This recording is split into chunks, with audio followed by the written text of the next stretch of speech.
नमस्कार, दृष्टि न्यूज में आपका स्वागत है। मैं हूं आपके साथ अंकिता। चलिए बढ़ते हैं मुख्य खबर की ओर। इस मौके पर उन्होंने महिलाओं के सशक्तिकरण को लेकर केंद्र सरकार की योजनाओं और भविष्य की रणनीतियों पर चर्चा की।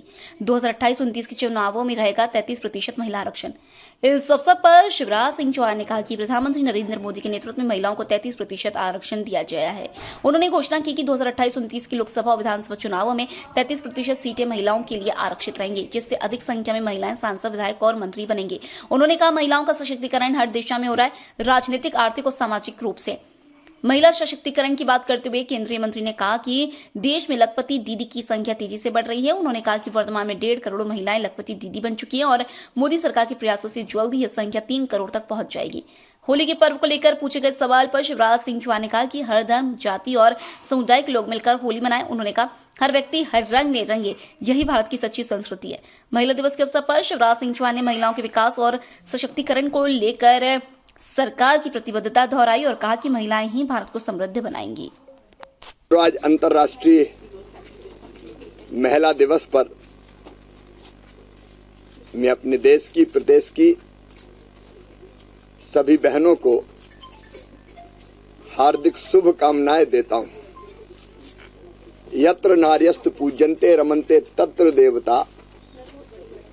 भारत में हजारों साल पहले यह कहा गया है, जहां मां, बहन, बेटी को मान, सम्मान और इज्जत की नजर से देखा जाता है, वहीं देवता निवास करते हैं, भगवान निवास करते हैं। हमारे लिए बहनें और बेटियां देवी स्वरूपा है।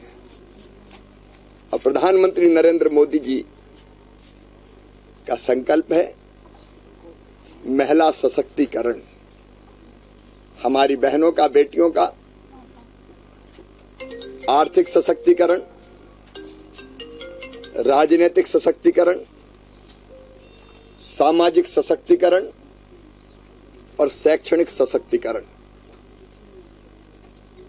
और सबसे जरूरी आर्थिक सशक्तिकरण। बहनें गरीब क्यों रहे, उनकी आंखों में आंसू क्यों हो, वो मजबूर क्यों रहे, वो भी आर्थिक रूप से सक्षम बने और उनके चेहरे पर मुस्कुराहट रहे। और इसमें भारत सरकार के ग्रामीण विकास विभाग के अंतर्गत आजीविका मिशन एक महत्वपूर्ण भूमिका का निर्वाह कर रहा है। मुझे बताते हुए खुशी है कि आजीविका मिशन से 91 लाख हमारे महिला स्व सहायता समूह पूरे देश में हैं, जिनसे लगभग 11 करोड़ दीदियां, मेरी ये बहनें जुड़ी हुई है। 745 जिलों के 7138 इलाकों में हमारी ये समूह फैले हुए हैं। हमारे क्लस्टर लेवल के भी ऑर्गेनाइजेशन बने जो इन समूहों को संगठित करने का काम करते हैं। और प्रधानमंत्री जी के नेतृत्व में इन समूहों को, संस्थाओं को 50,000 करोड़ रुपए की राशि प्रदान की गई है। और 50,000 करोड़ की तो राशि इन सारी संस्थाओं को, समूहों को दी गई है, वो सहायता है। लेकिन 10,14,000 करोड़ रुपया बैंकों से भी सस्ते ब्याज की दरों पर दिलाए गए हैं। अब आप कल्पना करते, 10,14,000 करोड़ रुपया बहनों के हाथ में आया, उससे हमारी इन बहनों ने कई काम प्रारंभ किए। आज जो मेरी दीदियां खड़ी हैं, लखपति दीदी हैं, कोई बैंक सखी है, कोई कृषि सखी है, कोई टैक्स सखी है, कोई पशु सखी है, कोई अलग अलग उद्यम में, काम धंधों में लगी हुई है। हजारों प्रकार के काम हमारी ये बहनें कर रही है। और संकल्प है, अभी 1.25 करोड़ से ज्यादा लखपति दीदी बनी है। प्रधानमंत्री जी ने कहा है 3 करोड़ लखपति दीदी। और इसमें हम 4 साल नहीं लगाएंगे।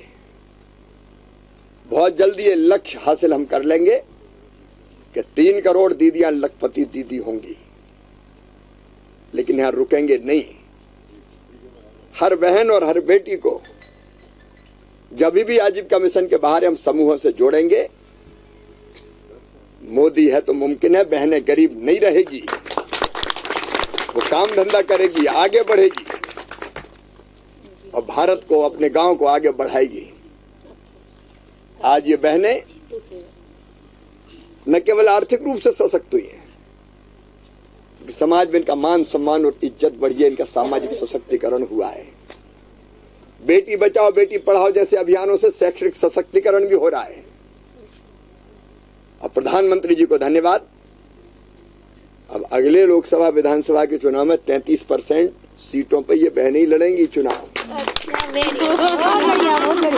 ये सांसद बनेंगी, विधायक बनेंगी, मंत्री बनेंगी। और बहनों की और बेटियों की तकदीर भी बदलेंगी, अपनी जिंदगी भी बदलेंगी और अपने देश को विकसित भारत के रूप में, विकसित भारत बनाने में इनका बहुत महत्वपूर्ण योगदान होगा। अपनी सभी प्रिय दीदियों को, जिनके साथ मिलकर मैं बहुत प्रसन्न हूँ, बहुत बहुत बधाई, बहुत बहुत शुभकामनाएं।